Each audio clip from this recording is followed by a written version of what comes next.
Hey everyone, this is Michael with Christopher Street Tours, and on today's episode of Queer History, we're going to be recapping a special presentation called The History of Pride. This is a presentation that we've been giving all throughout Pride Month, but if you missed it, no worries, we're going to be going over the whole thing now today.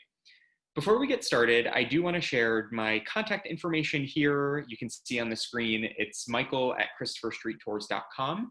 So typically when we give this presentation, it's live and people can ask questions. But since this is a recording, if you're following along and you do have any questions, please feel free to just share your questions with that email there. And then we're also on Facebook and Instagram at Christopher Street Tours, and also on YouTube, obviously. So excited that you could all join us for this session today. So most folks might know who we are and what we do that are already watching, but just to share a little bit more, what Christopher Street Tours does, we are an LGBTQ owned and operated New York City-based walking tour company that focuses specifically on LGBTQ history walking tours. Our mission is to share stories and uplift voices from those that paved the way before us. And we also really believe firmly in access to this history, since this isn't really anything that we typically learn about in K-12 education. So because of that, in addition to our regular walking tours throughout the village, we also have free walking tours for LGBTQ youth. We have this Queer History YouTube channel with 5 to 6 minute clips. This one is a little bit longer just because it's a whole presentation. And then we also have trainings and workshops and things like that. And really what we're going to be talking about today, I just gave a brief overview of Christopher Street Tours, but we're really going to get into the history of Pride. So talking about pre-Stonewall activism, what caused Pride, sort of the spark of the modern gay rights movement as we know it, and then really transition into talking about the first Pride March, evolution of Pride, and what Pride means today. And again, if you have any questions, please feel free to just email me directly, michael@christopherstreettours.com. So where I want to start this presentation is really talking about the historical context of Pride and where LGBTQ folks were, specifically in America in the early 1950s. And where I like to start that is in 1953, when there's an executive order that's signed and passed by the president at the time, Dwight Eisenhower. And in that executive order, he adds what we called sexual perversion to the sodomy laws. And the sodomy laws included bestiality, pedophilia, and then sexual perversion. So in other words, if you were an LGBTQ person at this time, you were considered within the category of a sexual pervert, quote unquote, or sexual perversion, which was then in the same category as bestiality and pedophilia. So we're not looking so great in the 1950s, according to the law that was just written in. And you can see some of the words here that were used in regards to this executive order: criminal, immoral, disgraceful. So unfortunately, this really is where LGBTQ folks are seen at this time. Now, I don't start this presentation to scare you or to give you sort of a really negative depiction of what life was like. Simply, I want to show you how far we've come since 1953, and how much activism and advocacy has really taken place to get us into the place that we are today, when we were coming from this sort of very negative executive order in 1953. Now, with that said, there are a few main concerns for LGBTQ folks at this time in American history. The first is police entrapment and discriminatory practices in gay bars, and I'll talk a little bit more about that in a second. We have an extreme lack of representation. So if we think about today, if you are living in maybe a city or a larger town, you might see LGBTQ folks every day, teachers, friends, family. But even if not, there are large-scale celebrities who identify as LGBTQ, political candidates that identify as LGBTQ. That none of that existed in the 1950s. People were not openly out, specifically because of these very discriminatory policies and laws and procedures that were in place. So there was an extreme lack of that representation, which caused then people to think that they were really the only ones like them in their town, in their school, which we of course know is not true. And then lastly, there was a fear of being found out. or being outed, I should say. So when we talk about police entrapment and sort of the involvement of the police, it wasn't necessarily that LGBTQ folks were concerned about being arrested, but what would happen if they were arrested was their name would be published in the newspaper, and then that was really the fear, was having their name published and then being outed. Because of that, they could lose their family, they could lose their job, and really everything life as they know it, because at this time there were no protections, there were no state protections, there were no federal protections for LGBTQ folks at this time. Now, New York City is a little bit different. It's actually very, very different in comparison to the rest of the country and really the rest of the world at this time. New York City always has this sort of culture of protests and revolution and rebellion. And this dates really all the way back to the history of New York City. But one particular example that I wanted to share here is in iconic Washington Square Park, which is right in the heart of the village. This is an anti-war protest that was happening specifically with Vietnam War, and that continues all the way through today. This is a sign from the immigrant ban just a few years ago, New York hearts immigrants, but even more recently, we've seen this in the Black Lives Matter protests and Black Lives Matter movement that's been happening recently. So we kind of see this all throughout history. New York is always seen as this place of protest and rebellion, but also as a safe haven for a lot of communities, not just the LGBTQ community, but since we're talking about Pride today, specifically the LGBTQ community, it's always been sort of a safe haven for this community, not necessarily from the government and the laws. Those were still pretty discriminatory and oppressive towards this community, but just in finding a community with others like you. When people move to New York City, often maybe for the first time, they met someone who also identified as LGBTQ, or maybe it was the first time they walked into a gay-owned bookstore or a gay bar. So really having that community, specifically in the Greenwich Village of New York City, was something that was really unique at this time and really was a safe haven. Now, to talk a little bit about pre-Stonewall activism and what happened sort of before the spark of the movement is you see these sorts of protests that start to spark up all around the country, but specifically again in New York and bigger cities, LA, San Francisco, DC. And this protest was started by members of the Mattachine Society, which was the nation's very first LGBTQ organization, gay rights organization.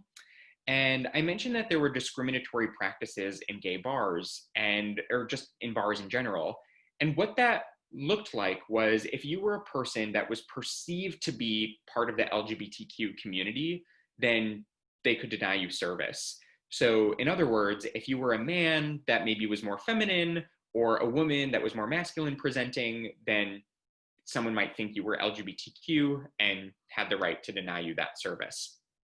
Now, these three members of the Mattachine Society that you're looking at here, they walk into the bar fully knowing this, but they dress sort of in their Sunday best, their suits and ties. They're very masculine presenting because they know if they go into the bar and act masculine, quote unquote, or dress straight or dress in a masculine manner, then they will be served just like everybody else. And that's exactly what happens. They walk into the bar, they're asked for these drinks, and they're served. But it isn't until they say, we are members of the Mattachine Society, this homosexual organization, that the bartender then reaches his hand over the glass to say, well, in that case, you are no longer welcomed here and you have to leave. Now, this happened all the time. This is not anything new. But what was unique is that this exact photograph was taken and started to spread throughout all of the local newspapers and really at least started the conversation around injustices that were happening to the queer community at this time. Now you can see though, even in those conversations, the language was still very discriminatory.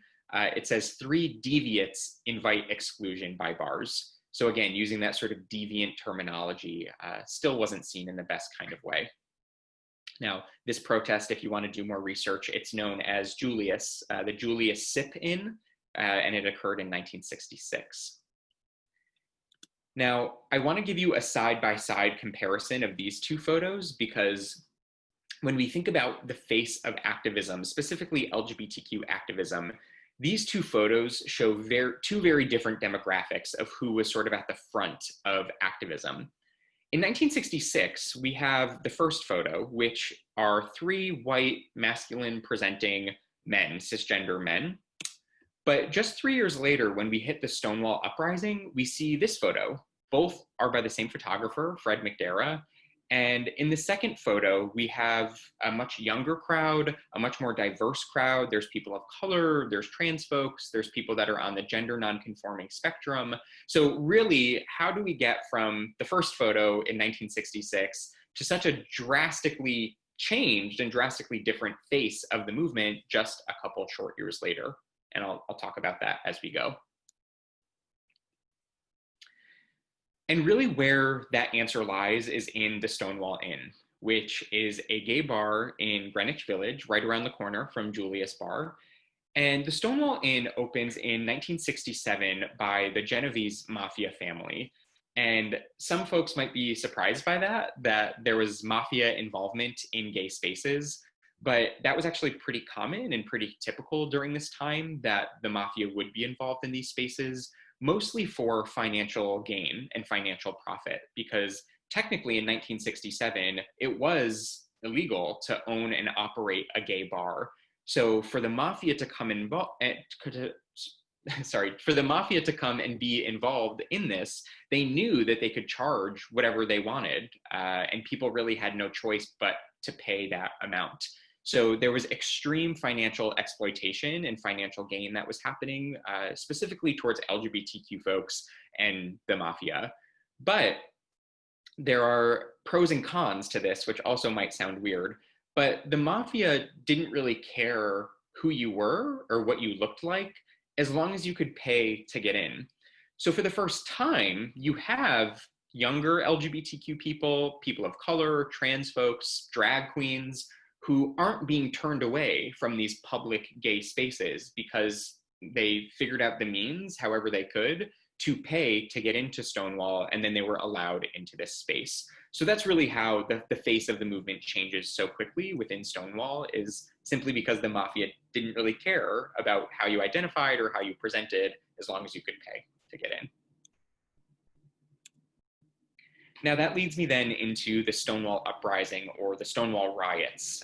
It's known as both, which occurred June 28th, 1969. And the majority of this presentation is about pride and sort of how we've evolved over the last 51 years since this moment. But I do want to give just a little nutshell of what the Stonewall Riots was, because that really is what sparked pride as we know it. So what happens at the Stonewall Uprising was a police raid. The police raided the bar just like any other police raid. Again, this was common, this was typical at the time. And what happens is, this is a Friday night, Saturday morning around 1:20 a.m. So it's busy, it's a popular time to be at the Stonewall Inn. And you have 800 people that are packed inside of Stonewall. And when the police come in to raid the bar, everybody says no. We don't want the police in our bar. We don't want the mafia to own and operate our space. And of course, it wasn't as simple or as easy as I'm saying it was now. So the police kicked everybody out.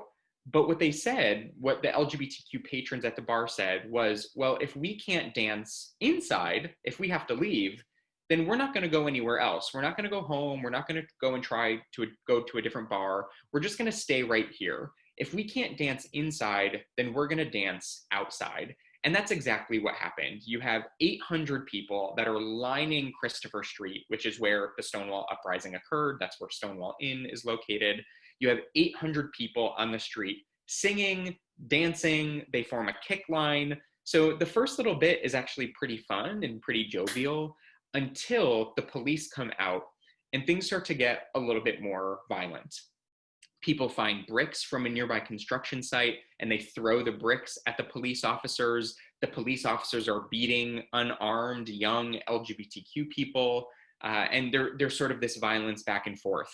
LGBTQ folks are lighting garbage cans on fire and trying to throw them through the building. They pulled up parking meters and used it as battering rams to get to the police. So a really very violent series of protests that ensued, not just for that first night on June 28th, but 6 consecutive nights of protesting that occurred at the Stonewall Inn. Now, I want to make this super clear, especially today with the Black Lives Matter movement and Black Freedom movement, that when we talk about Stonewall, it really was a riot in every sense of the word, where property was destroyed, destruction happened, there was a lot of violence that occurred, and most importantly, the front lines of those riots, of sort of where we have our rights and where the birthplace of this movement was really sparked, the people on the front lines of that movement were mostly Black and brown trans folks of color. That was sort of the spot. Stonewall was the spot that allowed Black and brown trans folks to come in to the bar, drag queens, trans women, etc.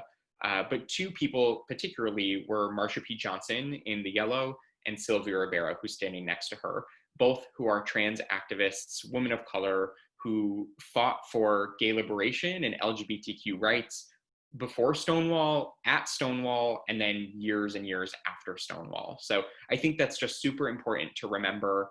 You might have even seen some memes or things on social media where Pride was a riot, or the first Pride was started by Black and brown trans women.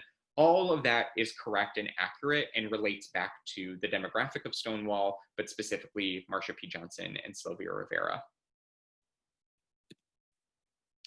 So to transition a little bit into Pride, I want to talk about the impact of Stonewall and sort of the aftermath and the legacy, and why it's seen as not just a protest or a demonstration, but really referred to as the spark of the modern gay rights movement, which is huge. That's a huge title to have. And really where that stems from is this idea of local grassroots activism on such a large level, which had never occurred before with LGBTQ folks. You could see in the Julia Sippin protest that had happened just 3 years later, there were only 3 people that attended that sort of Sippin protest, where 3 years later at Stonewall, it started as 800 people, which turned into 2,000 people over the course of the 6 nights. So really, really large scale grassroots activism. And the second is the momentum. There was a new momentum in LGBTQ advocacy and organizing, again, that hadn't really happened before. Stonewall inspires people, it empowers people to continue the movement of what they called at the time gay liberation, or what we might say LGBTQ rights or queer liberation. They continued that momentum through organizing and activism. And specifically, I can share some examples. The number of LGBTQ organizations increases exponentially. You have around 50 organizations the time of Stonewall in 1969. And 1 year after that, that number goes from 50 organizations to 1,500 LGBTQ organizations. And 1 more year after that, it goes from 1,500 to 2,500 LGBTQ advocacy organizations. So now you have hundreds of thousands of people in thousands of organizations. So we finally have the people power to advocate and to be activists for us as LGBTQ people. And all of that to say then, we sort of embrace this new attitude towards sexuality, no longer seeing it as sort of this criminal, immoral way that we saw with that executive order in the 1950s, but really thinking of it more as being liberated and being free. And that's really where the start of the Pride movement begins. Now, before we get there officially, I just want to plug one quick organization called STAR. And the language is a little bit outdated now, but it's the Street Transvestites Action Revolutionaries. And this was an organization that was started by Marsha P. Johnson and Sylvia Rivera.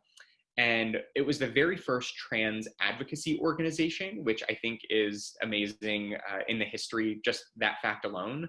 But something else that they did, which is really important, is they were also known for what they called Star House, which was an apartment on the Lower East Side in New York City that specifically welcomed LGBTQ youth of color, specifically trans youth of color. So in other words, it was one of the first, if not the first, homeless shelter for LGBTQ youth.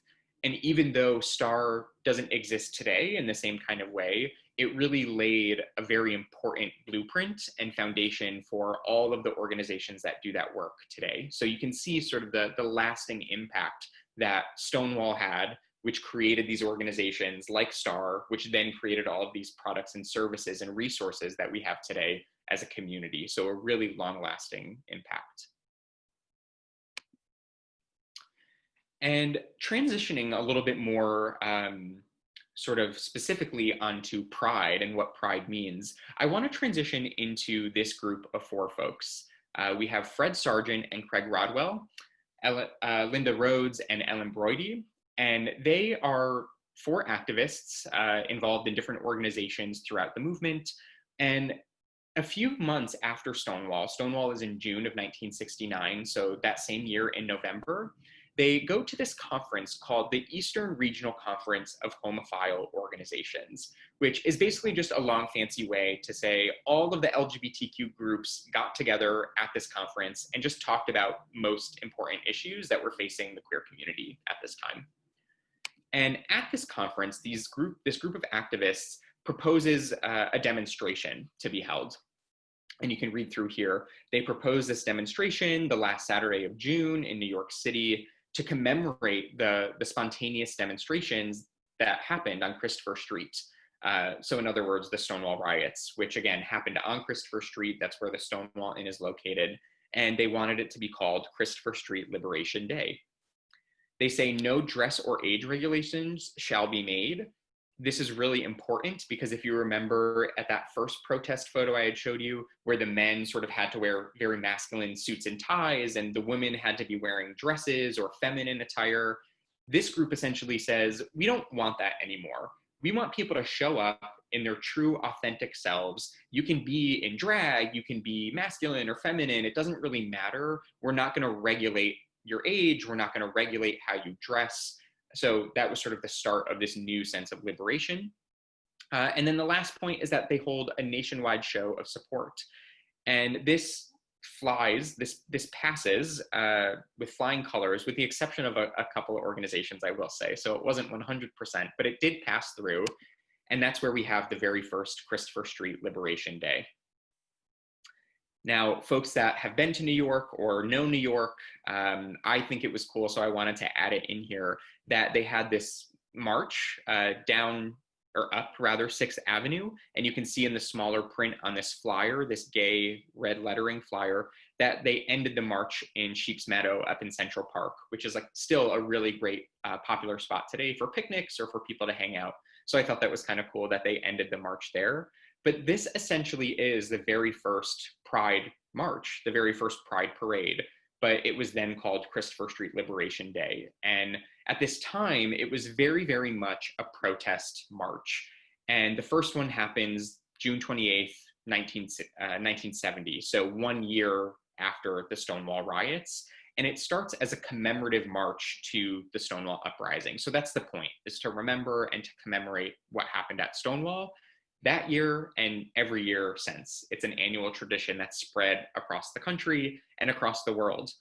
And you can see some of these other photos. I just wanted to include some historical march pictures. This one is Lesbians Fight for Freedom. We have a gay pride. So you see the language start to change a little bit from liberation to freedom. And now we have pride in Boston here. In Chicago, it's a little bit later, we have a color photo. So things are starting to progress as we move forward. So my question then is, how did we go from Christopher Street Liberation to Freedom Day? All of these words that are sort of, rooted in this deep political activism and advocacy, how do we go from that to what we now know as Pride, as the Pride Parade, which is a little bit more jovial, a little bit more fun, and certainly doesn't have that original feel of a protest march or a Liberation Day or Freedom March or any of the kind of language that we used back when Pride first started in the 70s. So in other words, how do we go from this to this, from gay power to Pride?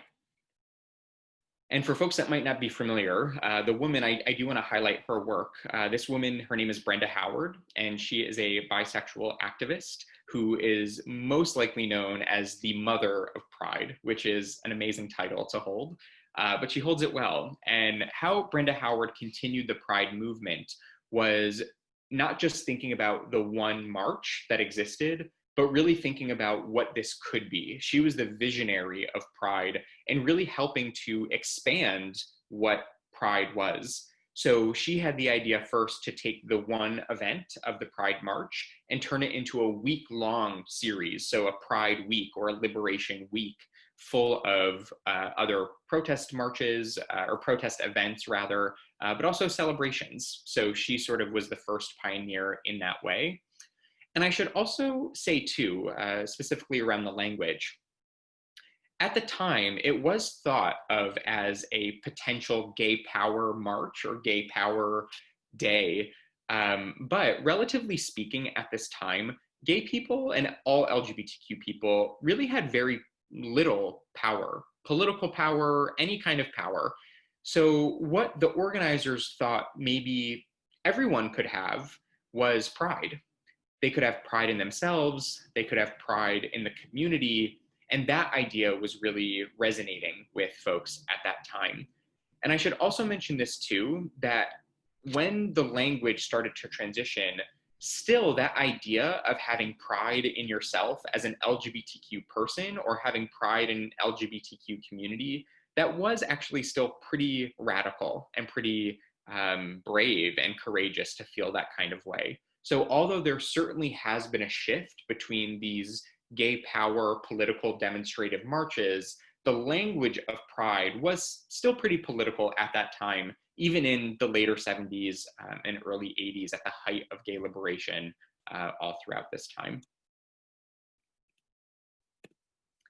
So next, I just want to share a couple photos that I found of Pride today. So current Pride that we have.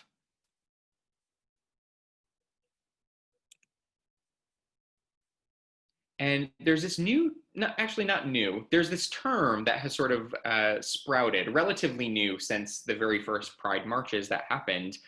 This idea of corporate rainbow, a corporate rainbow or corporatism within the Pride movement. And you can see these photos here where we have different brands, different big corporations that are having fun. They're dancing, they're celebrating, there's a lot of rainbow celebrations, but at the same time, we've sort of lost that original feeling, that original meaning of what Christopher Street Liberation Day was intended for, was a political protest march to remember and honor what happened at Stonewall. So things have certainly shifted towards a more celebratory, fun route. If you ask me personally, I think there's certainly room for both. I think there should be both, where we can celebrate how far we have come as a community, but also remember that there's still a lot to fight for and that we still have a long way to go. So to infuse both of those ideas, I think is super critical to the Pride movement moving forward. So that leaves me then with our last question, which is where are we today in the Pride movement of 2020? Where are we today? So I want to start actually by talking about sort of the evolution of Pride, I think, and sort of recapping. So we started Pride with this very political advocacy march sort of ideology. Over time, it certainly went more corporate, more rainbow, more celebratory. But over the last few years, I think we really have seen this call to action to remember the original roots of Pride and to remember this root of Pride, the original roots of Pride, of protesting and advocacy. And where we have seen this, I would say most likely, is back in New York City, where it all sort of began at the Stonewall uprisings. And that's with the Queer Liberation March, which started in 2019, so this past year. And the Queer Liberation March is essentially a no corporation, no police involvement, no sponsorship march, protest march, a queer liberation march. And you can see just how different the tone of this march is in this photo. A photo says 1,000 words, but you can see even the protest signs within. People are holding signs that say Stonewall was a riot. We march against transphobia. queer liberation worldwide. So again, calling action to these political protest sort of ideologies. And that leads us to today, 2020, where we celebrated Pride, or really honored Pride, but because of a couple different things. So we are in the midst of COVID-19. So there was an epidemic where the Pride parade, the major Pride parade, was canceled. But then there was a new series of riots and protesting for the most recent police brutality murders against George Floyd and Breonna Taylor, among others. So you can see this photo was taken in June of 2020, where the movements have really come at an important intersection, where you can see the sign that said Pride is a riot, hashtag Black Lives Matter. There's a smaller sign that says Black Trans Lives Matter. And this was a vigil, a peaceful protest that was held against police brutality at Stonewall. So again, thinking of that intersection of those communities is really important. Now, another example of that intersection was the Queer Liberation March this year of 2020, where folks decided to have a protest march specifically for Black lives and against police brutality, which happened on the day that Pride would have been held, Sunday, June 28th. And it was a peaceful protest. I think around 10,000, 12,000 people showed up, but the police met them at the end with violence and tear gas on peaceful protesters. So again, this sort of tale as old as time has unfortunately repeated itself, even though we've come so far and we have so many rights today. The tale of Pride is certainly one of celebration, and the history of Pride certainly has come to a point to celebrate where we are. But it is really, really deeply rooted in this history of resilience and advocacy and protesting for what we believe is right and standing up for what we believe is right, especially at the intersections of these movements. So if you're interested in learning more about that, I would definitely encourage you all to follow them on social media at Queer March. You can see that down below or on their website. So this is sort of where we are with Pride today. I'm very curious to see where Pride will continue to be as we move forward throughout these movements and throughout history, our modern history that we're living currently.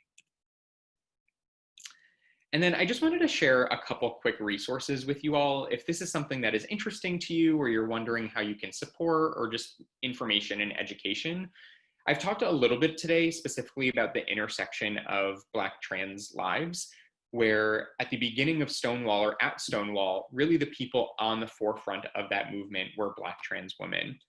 And today, Black trans women are still the most marginalized within our community and within society. And we see that through multiple accounts. So resources specifically working with that demographic and that population, the Marsha P. Johnson Institute, who you learned a little bit about today, actually, who is one of the main folks at Stonewall. But the Institute continues to uplift Marsha's work, working with Black trans folks. The Okra Project does similar work, but specifically within issues of hunger and topics of hunger. And then the Transgender Law Center, which is self-explanatory, but they work with trans folks specifically around any law concerns or legal issues. So feel free to look into those. And then just for more like education, I think if people are interested in learning more in maybe your local neighborhoods or your local areas, a lot of areas, cities, states, countries have LGBT community centers. We're really lucky that we have such a large one in New York City, but there are others all around the country and all around the world. And New York City does have a lot of great resources, even virtually. So even if you're not living in New York City, I would encourage you to check that out. Public libraries, I know this sounds sort of silly. I was an English major in college, so I'm a little biased, but libraries have always offered free resources and education, but I think now more than ever, they're really great at doing educational programming or themes of books or categories of books. If you want to learn more about this or want to learn more about this, they could recommend. And then even some streaming services I've noticed are offering these sort of categorized offerings to learn more about a certain topic. And some have even offered free resources or viewings of certain things to learn more. So be sure to look into all of that. This is all a journey, all a learning moment. So excited to be on the path with all of you.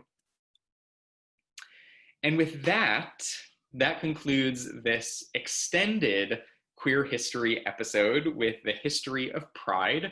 Again, I'm Michael with Christopher Street Tours. If you do have any questions about this presentation or want to continue the conversation, again, please feel free to reach out to me directly here, Michael at ChristopherStreetTours.com. You can also find us on Facebook and Instagram, so feel free to follow us there and be sure to subscribe to our channel below. And until next time, thanks so much. Christopher Street Tours is an LGBTQ-owned organization. Our mission is to make LGBTQ history accessible and engaging, sharing stories and uplifting voices from those who paved the way before us. For more information and resources, please visit ChristopherStreetTours.com.